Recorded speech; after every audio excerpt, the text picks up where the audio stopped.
Hey guys, it's Disaster Area here. It has been a little while since I've done a video, especially a game highlight one, but this one, well, I'll say my last few weeks have been pretty tumultuous with some life events and all sorts of things happening. But I did want to show off this set from the final tournament of the season, the semifinals. The finals haven't happened yet. Spoiler alert, if you're watching this on the day I've put it up, it should happen tomorrow. So keep your eyes peeled. Be myself versus King of Iron Fisk. But I thought that this set was a really fun one against Colteor. What made it particularly fun was that we both brought completely new teams. So before each game, I'm going to go over briefly the team that I brought. And yeah, that's kind of it really. Let's go. So first game, first team. I need to crop that ever so slightly. Just ever so slightly. There we go. Better. I don't know if you might have picked up on what that was, but anyway, it's not a huge deal. So this team, a pretty interesting little team. Built around the core of Kadabra, Firo, and Fortress, with Subpass Firo supporting Kadabra, and Fortress just adding spikes. It wasn't like a hugely complicated idea, but I thought that I would end up going a more offensive direction than I did.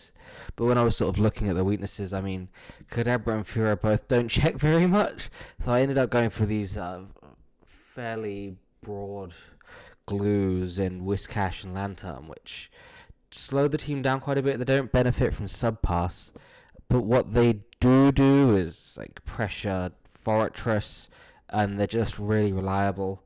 Pressuring Fortress, as it turns out, was actually quite a nice feature, because when I was looking at the final slot, which, as you can see, is a drum fable, what I noticed was, well, I'll get to sort of why drum fable works so well. Yeah, basically I was looking and seeing, well, the team's weak to like psychic types to a degree, like particularly like Kadabra, and then also kind of soft to Sceptile. It didn't really have like gigantic weaknesses, which is quite nice. It kind of let me sort of just be like, cool, what can just sort of help me soften things up a bit against both of those threats, and Clefable was a really good answer to that, and it has just a really nice synergy with the whole team. So, first of all, it's a decent subpass recipient. Second of all, it likes that Firo and Kadabra pressure Steelix and that Fortress can spike on Steelix. Third of all, it likes that Whiscash is like really reliable defensively against those Pokemon as well. Fourth of all, it likes that Whiscash and Lantern put pressure on Fortress, but because I've got Firo and Kadabra, I do actually punish Fortress quite aggressively as well, so I can sort of make that damage stick and then go. So even though like the pace does seem like a little bit odd with Kadabra, and then like this very bulky rest of the team, there's actually a lot of nice synergies going on. It is a little bit funky as well leading Kadabra, but it's okay against Claylee. It's good against Fortress. Sometimes that's really all you need, or you can ask for. It does have it's really good against Venomoth actually, which is a really good lead against most things other than like some fire types. So yeah, it's not bad. It's not bad. It's not the best lead in the world, but it's kind of like the best lead on this team, because I'd rather not lead with Fortress if I can avoid it. Since almost every good lead, almost every lead will be very prepared for it. My goodness, just trippy of my words. So that's my team, and let's go to the game. So opening up, I'll say I haven't watched these back. I just remember it was an interesting set. So I actually get that lucky lead matchup, and I put pressure straight away. I just psychic. I mean, it's really a situation. The best thing you can do is just throw out an attack, see what you hit, put some pressure on. With Venomoth, it's unlikely but possible that they'll have some dark type. I mean, you could imagine like maybe an offensive Absol or something paired with it, but it's not likely. So yeah, just throwing off a sidekick to start off with is good. Here it chips aggro on, which means that, if I get another one of those sidekicks off, then I'm starting to look like potentially sweeping, and it's good for Clefable as well. So it's a good start. I can go Whiscash here, I can go Fortress. I do opt to go for Whiscash and just play it safe. Fortress can't really make much progress against aggro, and I want the damage to just stick. But I think because I don't want Whiscash to be doing too much, staying in. So if we sort of pause here, I made that play anticipating the possibility of Fortress, which may be based on like the matchup wasn't a great thing, but it was also against Venomoth, which was revealed. Although chipping it wouldn't have been the worst thing, I still didn't want to just like give it 3 turns for no reason. Plus also like a grass type could have come in, like Sceptile, Meganium, and so on. So it was an aggressive play. It didn't matter not healing up to 100 on Whiscash. Although there could be like a Lanoon somewhere. There's no spikes up. I can protect later and so on. It's not a huge deal. I end up coming into Mistravus, which is a perfectly reasonable ground immunity, and doesn't take, well, it can take a bit from Surf, but it's a reasonable switch in. And yeah, I go into Furo. I sub up just to see what it does. Potentially if it like Carmine's up or something, trying to get aggressive, then I can sort of freely get a drill pick off or something else. But I don't want to play games for too long, and I bat and pass out. I don't really have a great answer for Mistravus on the team. It's not like a destructive, massive threat. Clefable does do the job, peculiarly enough. I mean, it's not fantastic, but it's, even without a lot of investment, Clefable's naturally bulky. And I've got Meteor Mash, so I don't care about Carmine boosts. So actually, it's a surprisingly decent answer. I do just Meteor Mash to get the job done, to force it out. Of course, I do reveal the set that I'm drum favor with that. And in comes Muck. I don't know whether the set's like a good play, bad play. It's an interesting play. It's, against an unrevealed Clefable, I guess like the most likely thing is like probably a Thunder Wave or something. If it's like Thunder Wave, Seismic Toss Encore, which is the most common sort of Clefable, so against that, Muck is a reasonable switch in. Doesn't mind Paralysis too much and so on, so that was that. But I've got Whiscash that can come in, and the most that it fears is the Giga Drain set or an Explosion. We do see lefties, so it's not Colteor's patented CB Muck, but he gets in Venomoth on the Whiscash, which is like a really heads-up play. I didn't really have like a better move than that, and I can afford Venomoth to come in once because Kadabra can come in and take Sleep Powder, can prevent it from bad and passing a substitute. So ultimately, he did get tempo, but it didn't really serve him very well. Well, I was able to withstand the consequences of it, I should say. With that, he goes to Golduck. So you can see like this game is going to be like about pressuring with Kadabra, pushing with that, and actually Furo looks pretty good as well with like Aggron, the only reviewed flying resist so far and so on. So yeah, because this team isn't that offensive, I don't just stay in and like Carmine up alongside. Instead, preserve Kadabra's health. Still a very useful Pokemon, and being able to live one hit from something oftentimes is actually quite useful. Like maybe I'll need it against Mistravus, or maybe I'll need it against the Golduck even. So yeah, I just go Lantern and threaten to Thunderbolt. In fact, I went for Toxic. If it's sub Carmine, it's not beating me 1v1 anyway. If it goes for Hypnosis and misses, then that seals the deal, whereas Thunderbolt, it'll still live. So that's the thinking behind that. He does go Muck, which does punish it nicely, but it's still not the hugest deal. I can still go Whiscash. He's not punishing it a huge amount, as you see here. Physically defensive Whiscash is a beast. It has its flaws. It lets in Fortress and so on, but or here it like lets in Venomoth. It's quite passive, but it's also a beast. Go for the Earthquake there. knowing the team a bit better, I can sort of see, the best punish for it is like maybe the Venomoth or the Mistravus, and neither of them are super scary. So yeah, it's just sort of just like taking a turn by turn kind of analysis. I'm going like super in depth. I don't want this to be a super in depth kind of uh, recap. I just sort of wanna run through it, explain some things here and there, but it's just gonna wanna get through things quickly. Hope you enjoy it, give you some insight, but not get like too drowned in the details. So here, Strava sets up on Whiscash as it's perfectly free to. And Clefable comes in, Meteor Mashes to prevent it from doing anything.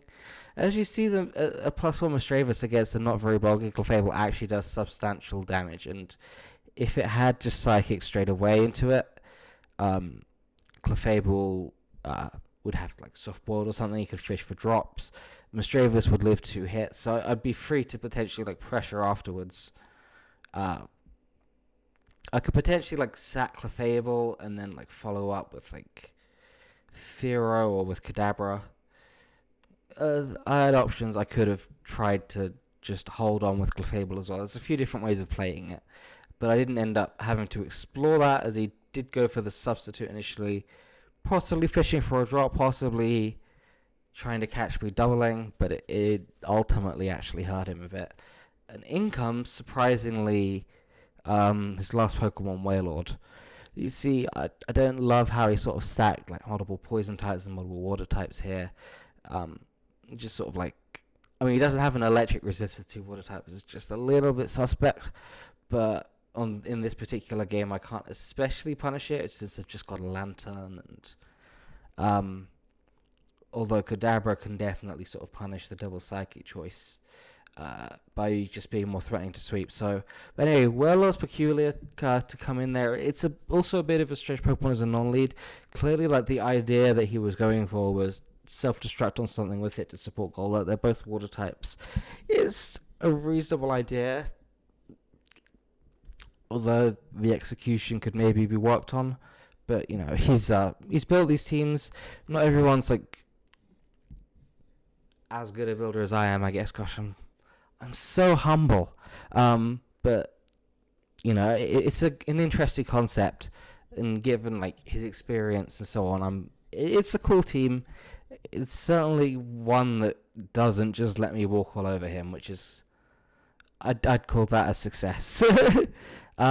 So what I'm anticipating though here, like the standard Wailord is quite slow because you need offensive investment to make like stab water moves actually hurt, and like the self-destruct and so on, you want it to like really, Lantern should be KO'd, but like Meganium,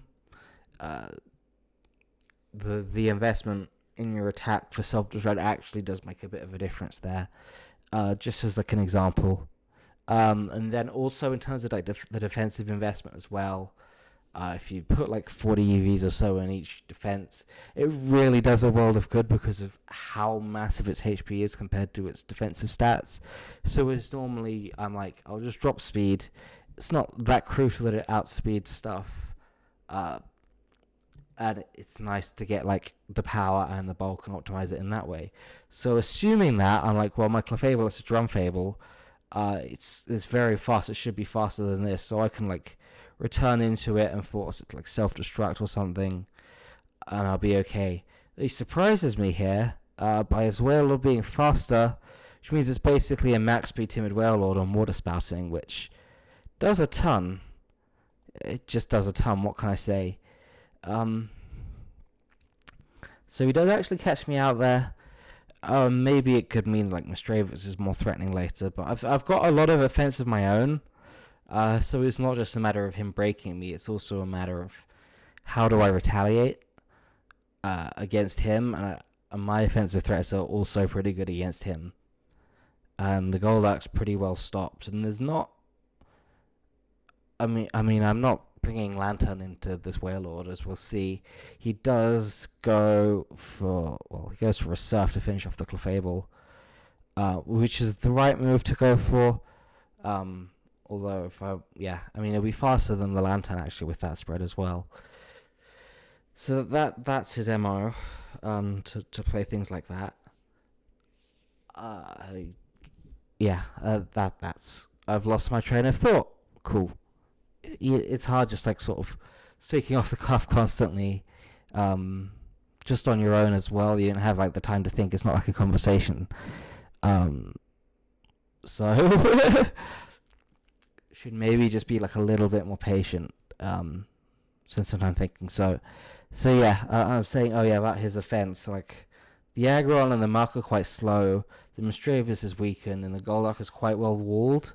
So even though it's like gotten through Clefable and like Mistravus is more of a threat, I'm kind of more interested.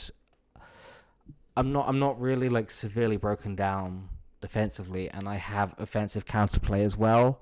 So it's still not a bad position, even though he definitely gains an advantage relative to where he was through that sequence of moves. Gosh, this microphone's getting heavy. So he surfs up against the Fortress as well. I get a Spike Slayer because I simply haven't yet. And to be honest, this thing is actually annoying if he just like keeps it in and keeps pressuring me. Although if we hop to the calc and look at, let's see what the damage is like against it. So if we go for Wailord, if I've got the samples in here at the moment, against like a bulkier one that I like to run, well, I prefer this set. Then I'm doing like 50 to 60 to the Wailord, which if we see here, after Fortress goes down, it'll be sort of in that range. But if we go back to here, if we assume that he's not actually got any investment, which is pretty plausible, then we're talking 60 to 70, and I do actually threaten it out. I get a Thunder Punch off on Aggron, which will do, as you'll see, sort of similar damage to the Psychic, just a little bit more. And yeah, that's pretty substantial damage, because then we're talking about, it's what, like 80 or so, and then here it'll be about 45 or so off the lefties. You can see easily is that then at a +1 like Psychic or whatever, or +1 Fire Punch, it's gonna KO it. It needs some more lefties recovery to pull things back, so I can force out with Whiscash, and the next time Kadabra comes in, I can calm mind up, and it starts to get really scary. So I did have counterplay if he went for that, but he went for a self-destruct here, which I thought was a bit of a strange move. Yeah, I'm not sure what the thinking was behind that exactly. Maybe he thought I'd go Lantern there because I've got an upper spike and he thinks that I want to preserve Fortress, but it's not really hugely important here. I don't have, like, his Wailord's faster than my Lantern, so it's just a risk of being exploded on. And I've just got to force it out offensively. Once Fortress goes down, I can afford to play that way because my offense is pretty good here. So he does that. He follows up with Muck. He could have also followed up with Venomoth or with Golduck. All are interesting choices, but this very much sort of does tempt me to go into Whiscash here. Which is my Aggron answer as well as my Muck answer.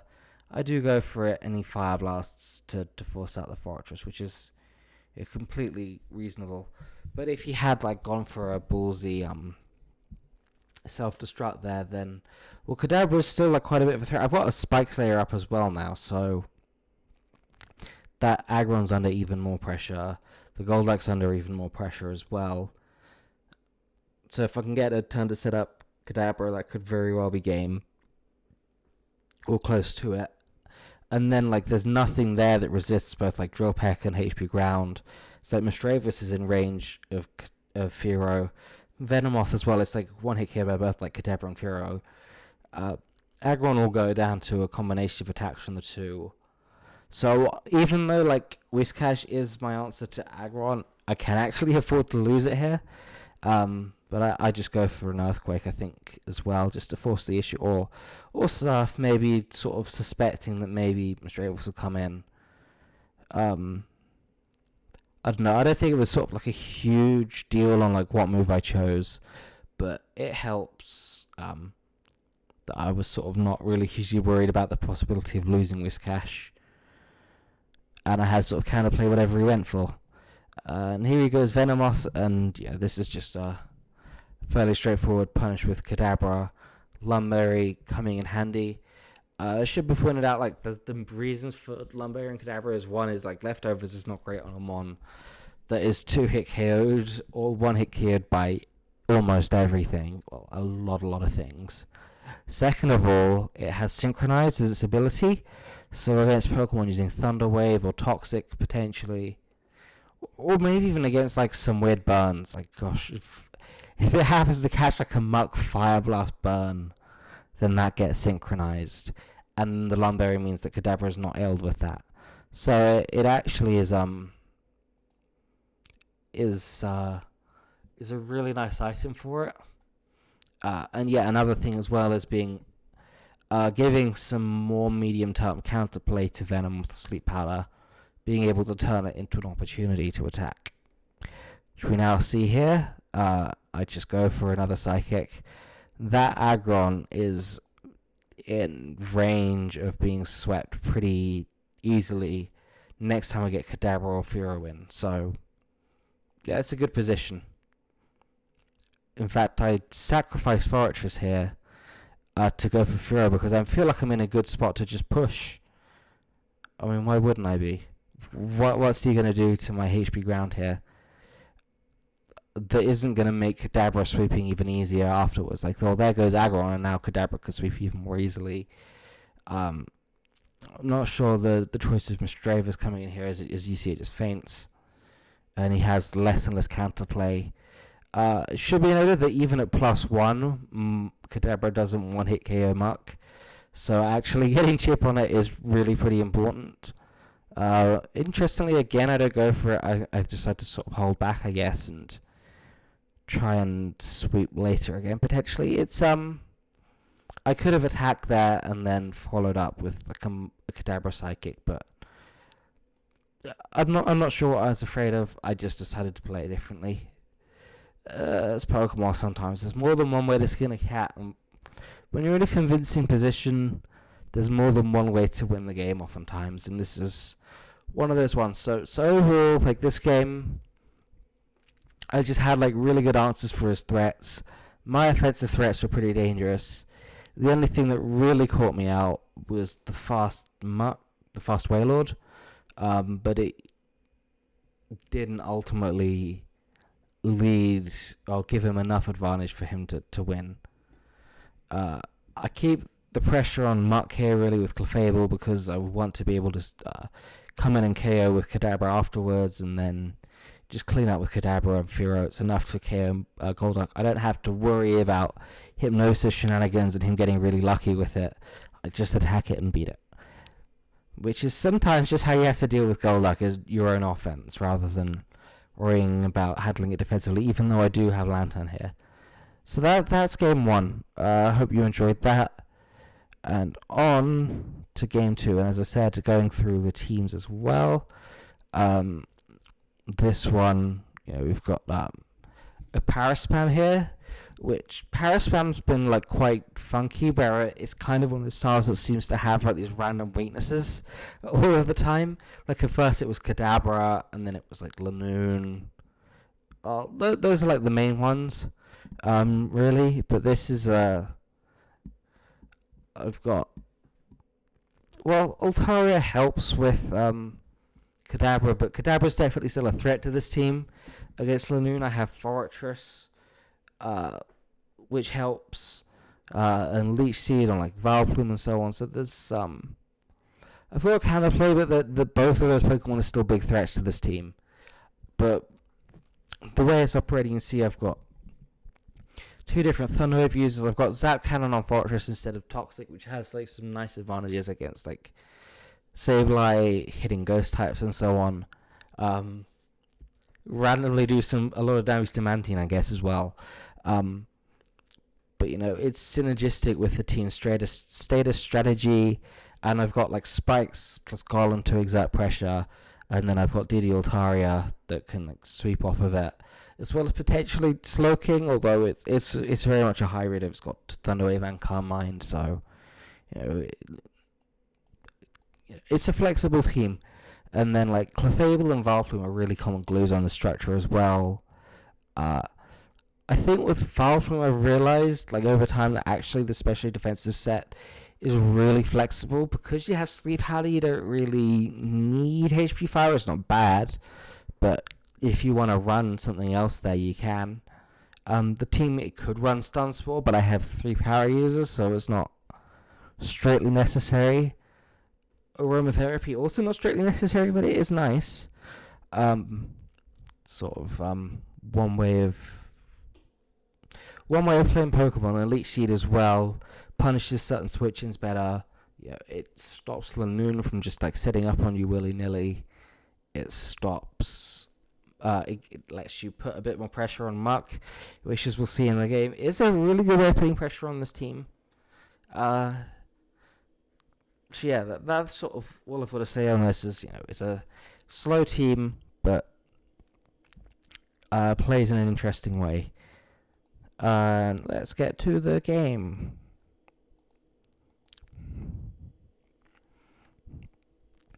So lead Taurus against lead Slowking. It's kind of a both Pokemon want to run kind of situation. Taurus doesn't want to get paralyzed or just like mess around. I think Taurus is a great lead, but it's an idea. Sort of in retrospect, discuss it with Colteor. It's not that his idea of lead Taurus was bad, but the team that he put it on, I don't think really worked to support that Taurus set that he went for, which is we'll see is something quite novel actually, but I didn't pick up on it for most of the game what exactly he was doing with it. Slowking is a really nice lead actually. I mean, it's not the best against Fortress and Glalie, but it's kind of like very good against like everything that's good against those. So fire types is awesome. Golduck won't want to risk a Hypnosis against the possibility of like a Thunder Wave. Venomoth, again, it could go for Sleep Powder, but Psychic one-hit KOs if it misses. It's decent versus Mark. It's good versus Aggron. It's a decent lead, not game-changing, and kind of limited by like the stars that it actually fits on. But it is a good lead. But I think here is a case of both of us run. For me, unlike it's a free opportunity, despite for him he's probably afraid of like Thunder Wave and so on. And I get in Fortress, I spike basically for free, as his response to Slowking is pretty passive against Fortress. And I run, of course, fearing Fire Blast. In comes Slowking instead. It's unlikely that he'd Sludge Bomb there, although possible. But Slowking is one of like 2 Muck checks. It's not the sturdiest. Like Sludge Bomb does like 40-ish, so it's really not the sturdiest. But it's a check. It's a check, and I could have gone Golem. As you saw, I called it right, and there's some amount of calling it right with this team against Muck, especially this Focus Punch variant. I take the opportunity. I just Psychic into it. I don't want to mess around against it, but I could have Thunder Waved to catch the Lantern, but it does a ton of damage. This thing is strong. It trades with stuff well, but deceptively it's not quite as bulky as you might want it to be sometimes. It's still pretty good, but it's slow as well, of course. So I went here. I could have gone Fortress again, but I did get a Spike Slayer up, so it wasn't crucial. I wanted to go Vileplume and get Sleep Powder. The team's a Paraspam team, so you don't really want to be... If you've got Sleep Powder, you kind of want to get it off before you start paralyzing everything, because it can be hard to actually make use of it. If, like, for example, if I paralyze Muck, then it's really hard to get off a Sleep Powder with Vileplume. And I go for that, but he reveals Altaria, which makes this tricky. It's got Natural Cure and so on. I do go for it again. No, actually, no, I go for Leech Seed first.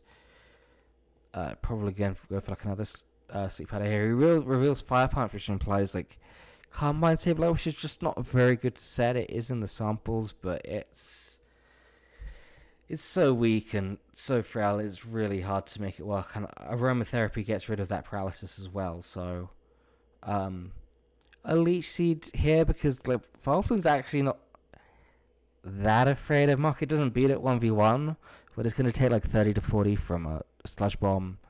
So you see here 44. It's not great. If I'd got a leech seed off, then I'd be sort of at 70-ish. The Mock would be a bit lower, be a bit better, be a bit more flexible. But I go Golem. And I end up rock sliding. He hadn't revealed a rock resist, so I wanted to just be damn sure. He was either going to reveal his last Pokemon or I was going to get a ton of damage, and he revealed his last Pokemon. So what am I to do? That's Golem. It's really powerful and threatening, but the resistances are definitely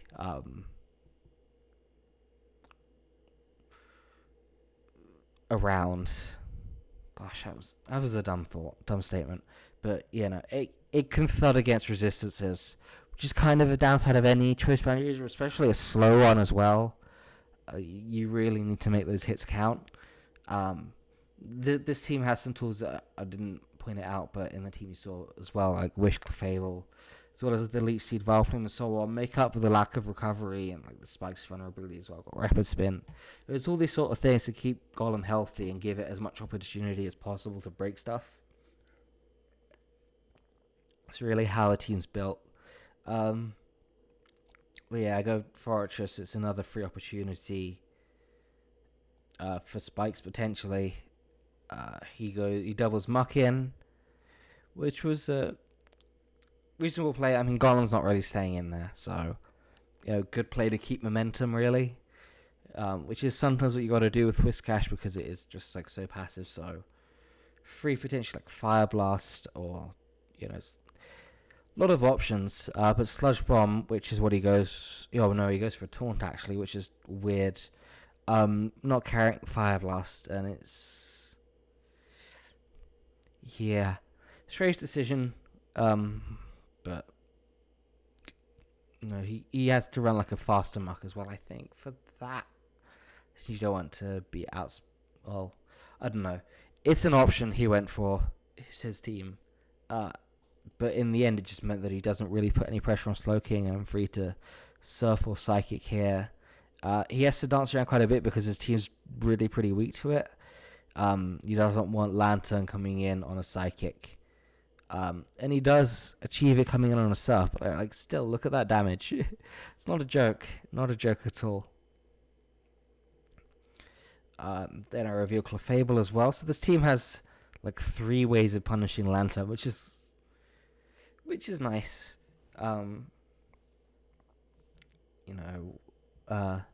it's got Fortress, then it's got like 2 like different kinds of Golduck checks as well. So yeah, one of the advantages of Parasun teams I sort of forgot to mention really is they do tend to be really good against Golduck. I mean, I don't even have a Lantern here, but half my team is Golduck checks, like Slowking, Vileplume, Clefable.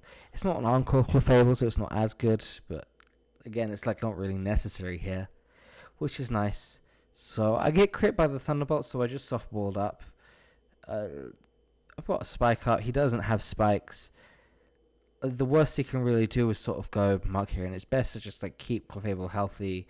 If it's a mixed Taurus, I need to keep this healthy to have an answer to it. He could have statused, maybe he even should have, but yeah, I can go like Vileplume on him as well, and so on. So I get off the Thunder Wave. You see I'm slowly spreading more status. I went to Slowking. I was just like a little bit worried about Focus Punch, I guess. But you see with that damage, all of a sudden Slowking is a lot less of a threat. I surfed as well, just like really aggressive, and didn't pay off.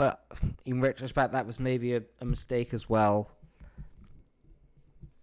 I mean, it didn't work, but yeah, one of those decisions. Let's not dwell on it too much. Maybe like analyze it in greater detail afterwards if you think, it's important. Maybe I should have valued like Slowking more as a threat than Golem. But I thought both were pretty good here. Both were sort of both are inhibited by like the lack of speed, but are otherwise pretty good offensive threats. But he made some good predictions there and pulled it off. But I double edge to pressure him. It hits Whiscash. It hits Muck for a ton. The only thing it doesn't hit is Sableye, but I anticipate him not going to that because he's, it's just hard to pick that when I could Rock Slide or Earthquake very easily as well. And he loses his Sleep Absorber, and what does he get for it? So I do that. I double edge again, anticipating that he's going to rest. I basically force him to take that damage. Is what this is.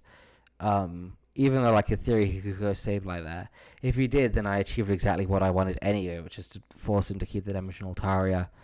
I could go for another double edge here, but I'm pretty safe to switch to something else if I want to as well. There's no reason really to stay in there, though. And it is CB Golem, so yeah, he switches out to Sableye. And I went Fortress, which, I don't know if that was maybe like the best of moves to punish the Altaria, but I was just like, no, he's switching out. And I brought in Fortress because I wanted 3 layers, because why not? He doesn't have a spinner. It'll help me like get through Muck and everything. It's just good. It's just good. I needed, I guess, to help pressure Whiscash, so for the DD Altaria later in the game. So even though he does like sort of get a chance to wake up here, which isn't like the greatest thing with like Vileplume and so on, waiting in the wings, but Calm Mind Sableye is just like not that big of a threat. So I sort of show how you handle it here. I paralyze it with Clefable, and then I use it as a chance to wish. That hidden power, by the way, is Hidden Power Dark, which you almost never see on anything, but that's actually Sableye's strongest Dark type attack, and it doesn't need the coverage from Hidden Power as it's got Fire Punch. But you could go like Feint Attack and HP Fire, but it's better to have a stronger stab, isn't it? So, especially on like a weaker Pokemon. So, I use a wish. I get a lucky like full power as well, but even if he'd gone for an attack and like taking like 30% off, it's good to just like get Golem in. I go for a Rock Slide here. I get a lucky crit, which one hit KOs him, but I wanted to just force the Sableye out with like the 2 Spike Slayers up. Was it 2 or 3? Yeah, I got 3 Spike Slayers up. So even if Whiscash switches in, it's taking 25% plus 20% from Rock Slide. And, it's leftovers and protect, but that's still, probably upwards of 30% damage on it. So taking it below 50% when all is said and done, because it's not hard for me to force it back out and stabilize, weaken, and force it out with a Calm Mind boost and so on. So there was a chance of a flinch and power as well there, and it would have been a 2-hit KO. So it's not like a hugely terrible crit, but as it is, Whiscash then comes in, and it's at like 50-odd%. And I could go like Fortress, but I don't need to. And in retrospect, actually, it was a mistake like going Clefable on this. I should have just gone to Vileplume, healed up a bit of leftovers. Gone for like a Giga. Well, I guess what I was maybe concerned about was like letting Altaria heal up for free. But I end up having to go to Vileplume anyway, and he does get Altaria in, so it didn't work, and I got to cheese him by dodging a Toxic as well. So,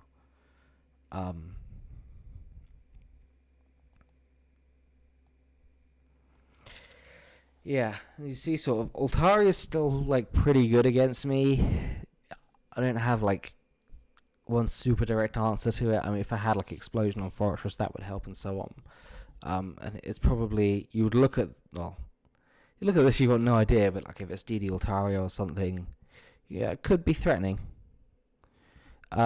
This is a weird sequence, so I'm sort of sitting here and like HP firing because this Fortress isn't actually very useful to me anymore, besides sort of checking like Mixed Taurus, and I don't want him like chipping Golem, and I just want to get in and fire off another double edge basically, because that's just so completely free at this point now that Sablei's gone. He has no normal resist left. Zap Cannon trying to catch Altaria. It's like crazy that I sort of predicted that as well. But if Altaria goes in and rests, then I get another free double edge as well, and we do see it go for a DD actually. So it could potentially be a threat, but Clefable does keep it at bay, as we see here. I do have to push with Seismic Toss, but at some point I force it to rest, and then I've got a free chance maybe to bring in Golem if Clefable's healthy enough for me to be able to switch it out. It goes for a rest here. Clefable's at 81%, so I'm perfectly good to go to Golem here. He predicts it and goes Whiscash, but because of the 3 Spikes layers, and this is why Spikes is just so good, it's like, he predicted me right, but I still got the better end of that exchange of that turn. And then he's sort of like dicing it here. I'm not sure why he doesn't go to like Altaria or Whiscash, but I'll Sleep Powder. I do have Giga Drain last. It could be HP Grass on this even, and maybe it should be. I guess I didn't want to give away the lack of HP Fire is sort of my thinking with it. I get the Leech Seed off, and I can just like sack Fortress there because like why do I need it with like Leech Seed up and so on? I just want to stop the Muck from gaining HP. I sack Tauros. I sack Foray to Tauros, and like assume it's either like CV or mixed. And I've got another free double edge here, I think, and I'll just go for it. Nothing more to say. It's faster as well, which is it's sort of what you expect because Whiscash can't really afford to invest in speed, and why not invest in speed on Golem as well? So at this point, it's just like a matter of cleaning up. There was definitely some pressure from Muck, as you saw, but in the end, I managed to withstand it. And like a Paraspan team like this, basically gets better the longer it can hold on to the game going on. Because then like the Para has more chance to work. You can spread more of that status, and your sweepers can be more threatening. So I go in, and I think I just do another double edge here because I don't want to miss and risk the game off of Rock Slide, which is nice when you could do it, isn't it? And I switch out assuming that it's either like CB or mix. I hadn't considered substitute, I guess. I wanted to sort of sack Valplin so I could attack Tauros with Twistband Earthquake, but I go Altaria here, clean up. Ultimately, in the end, it's actually a little bit more close because this Tauros is quite nasty, but I had enough in the bank to be able to follow it up. As you can sort of see here, when you look at this team, it's like Lantern, Mark, Whiscash, and so on. It's like very solid, and then like there's a lead Tauros, and this Tauros I'm sort of saying in the chat to Colteor afterwards, that the Tauros idea is fine, but it belongs on like a much more balls to the wall, I guess, offense, rather than like this kind of balanced team where maybe you just need something to cover off whatever sort of the team's remaining weaknesses are, which to be fair aren't going to be many, but even then you could go for like Fortress and get spikes there. So I'm pretty sure I've got similar looking teams. Anyway, that's the second game. The Paraspan team worked quite nicely. We go to the last team. So this one brought 3 very different types of teams, and this one is pretty unique. There's a lot of ideas that I have like used before, but like putting them all together like this is quite unique. So it's a Spikes and Baton Pass offense, which you don't normally see paired together. And for good reason, because they really using a Spiker and then like a Venomoth and like a Lanoon. There's just like no bulk to play with, like very few resistances, and you just sort of forced to somehow like benefit from that support and like manage it and so on with like the remainder of your team, and it's like really hard to do that. but there's a lot of really cool ideas here. So first of all, with spikes, although it may not feel necessary, HP Fire clearly is like the best Fortress lure in the game. So there's some synergy there with Lanoon. Subpass Venomoth, good with Lanoon. You just want this thing to have like a chance to set up. I think conceptually, originally, I was considering Light Screen clearly.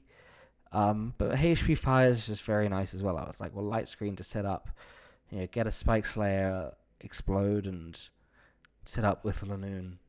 Get it more setup opportunities. But I didn't end up going that route, and it's something you could consider if you wanted to try Lanoon with Glalie as well. Magneton. Going over like the other three, so you can see I've basically got three like bulky but offensive Pokemon. With some speed on them as well. But Magneton, if we just touch on that real quick, is a Pokemon with like 13, I think it's like 12 resistances and then an immunity to poison. There's like the normal steel weaknesses and then a neutrality to water. So this thing has so many resistances. It's just really useful. Its speed is not the best, but I've got Icy Wind on Glalie. I've got a Salac Berry on Venomoth. So there's a couple different ways that I can get a speed edge on, like Typhlosion and Goldark and so on like that with it, which is just like really nice to have. Can't remember why I sort of was like TOE of HP Grass here. Maybe HP Grass to pressure. Weird Scash, which you see is like good for the rest of this team.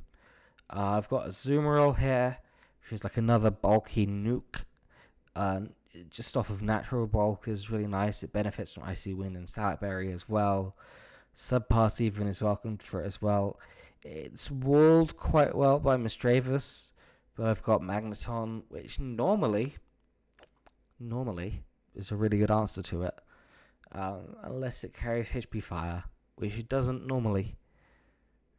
And then Didi Altaria covers me against Psychic types. It gives me a ground immunity, gives me more counterplay against Sceptile, which is one of the few things that like Glalie and Venomoth are both kind of okay-ish against, and like Lanoon as well, all help versus that, and it's like Psychic types and so on, but basically those three Pokemon provide some amount of defensive backbone. They exploit the speed abuse. They like subpasses, and they synergize offensively with Lanoon. But this team is definitely quite a bit more unstable than like a lot of the things that I build. Quite balls to the wall. It's like really trying to make a certain kind of offense work. And if it doesn't, it can crumble quite quickly. So let's see it in action. As you might imagine, it's probably going to be a quicker game with this team as well compared to the previous ones. This really is like balls to the wall offense, and it's Fortress against Glalie. You spike to start off with. Just it's always good if you stayed in and forced the issue. I could HP Fire, but he went Armaldo. If I just HP Fire, then I give up the game. I don't lose the game itself, but I give up the lore. I can potentially like go for it later. But it being Armaldo implies it's not a Rapid Spin Fortress. It's probably like an Explosion one. And this team doesn't have. Well, it does have a Rock Resist. Well, it's got all the resistances because it's got a Magneton, but you don't want to switch Magneton into Armaldo. I use Azumarill's Natural Bulk, and I Hydro Pump to force it out, but I took quite a lot of damage on Azumarill there for not much progress. But he does go Altaria, which does let me bring in the Armaldo again. I use that as a chance to sort of pivot around and substitute up with Azumarill. So I get quite lucky here as I critical hit the Focus Punch. The thing is, he could still go for the second Spike Layer, but in practice he would have been able to get 3. Or maybe 2 in an Explosion or something like that. So it was definitely unfortunate for him. And Azumarill just gets to put in a lot of damage here. It's a bit of a weird one. It's like really useless against Misdreavus. And its bulk sometimes leaves something to be desired because it's just not invested in, and it's not worth investing in. And it doesn't have a physical stab, which is it's got huge power. You really wish it did. So there's all the sort of like those things working against it, but the truth be told is it's also not an easy one to really properly prepare for without Mistravus. So I just sort of go in with it, just attack. I think he does actually have a Mistravus. He only goes to it here when he realizes quite what it's got. Oh nice! I got a thing on Instagram. I'll check that in a minute. Well, after I'm recording.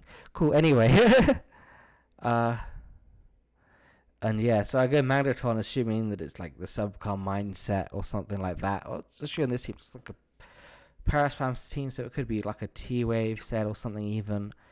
And he surprises me. HP Fire. I try and follow up with Venomoth. Sleep Powder to force it out. Get tempo with Subpass. Free chance to set up Lanoon. Which it's a disgusting thing to have, and like luckily for him, he does get like the Mistravus wake up. But this team is prepared for it. He's got a healthy Armaldo. He has a Fortress, like the Fortress is going down, but the healthy Armaldo is enough to stop me. But I have to basically get the chip on that and make use of it later. It is good for my DD Altaria to chip Armaldo, so this thing can like destroy noobs and like just like smash games. But Colteor is prepared. It does have an answer to it, and it's just another stage of the game. I've used one of my big offensive Pokemon. I've got one offensive threat and then like another one hidden in the back. I've got the Sleep Powder available again, and I've got pressure on like his team. Mistravus, Altaria, and the hidden Pokemon are still fully healthy, so it's very much still anyone's game. Is basically what I'm trying to say. It's questions about like what exactly he's trying to achieve here. Did get a Spike Slayer up on my side. I've got a Spike Slayer up on his. I'm the one sort of like pushing to do damage with my offense, but the Azumarill is planked by Mistravus, so I'm really, unless I could like somehow get rid of it, I'm really relying on my last to do it for me. I could have and maybe should have gone for Venomoth again here since Sleep is available again. I think I was looking at it like, well, Psychic doesn't actually KO at that range if he's got like bulk investment, or possibly even if he doesn't with a roll. So it was a decision, and he decides to sacrifice Armaldo, which is reasonable. He decided he didn't want to take a Hydro Pump. I take a gamble here and assume that it's not Substitute. For some reason I was just thinking, it's probably just Thunderbolt last. Reveals after the game, we don't actually see it in the game, that actually it's Pain Split. But I just go for an Icy Wind. Now, if it had been Substitute, then I actually would have been in real trouble, and the fact that I hadn't gone for Venomoth earlier could really have hurt me. But yeah, I basically just try Icy Wind it, so I can like Sleep Powder after I Sleep Powder with Venomoth, then Altaria will outspeed it by default. So it just gives me a little bit more wiggle room against it, but it was if that was Substitute, that was like a really bad line, and I could well have lost this game. But he ends up letting me get 3 layers of spikes. So it's not worth like going for like the KO on Foul Plume with Icy Wind. And instead I just get in Venomoth. I get the KO with Psychic here. And all of a sudden I've still got a lot of play, but it's all contingent on my unrevealed Altaria. He doesn't know what it is yet. I misclicked there. I meant to go Substitute, but at the same time, I don't think it's really a huge deal. And you'll see the game kind of ends suddenly, because he doesn't have an answer for DD Altaria. He dropped Dragon Claw before the game. He said he's got Earthquake and Flamethrower. It's like a Heal Bell Altaria with like really weird coverage. And I just end up sweeping with Altaria because of like that strange decision. So yeah, a bit of a weird game, because it's just like, where's his offense coming from? Like, it wasn't the best play on my end, and the game just sort of ended surprisingly as well. He does sort of comment on how my team's like pretty unstable to certain things, like mixed Tauros is a threat, for example, and so on. So yeah, but that was the set. I hope that you enjoyed. I hope you like seeing the different teams. I'll include paste of them in the description. Let's give a big hand to Colteor for playing really well, for building his own teams that were unique and fun, and explored some nice ideas, and maybe with like a little bit of work it could really be something good. Want to sort of encourage him and everyone watching to play ADV 50, learn it, become better at it, learn. Like, it's just a lot of fun. That's all it is. That's why you should play, is because it's fun. So yeah, like, comment, subscribe, join the Discord as well. That'll also be linked in the description. Bye bye.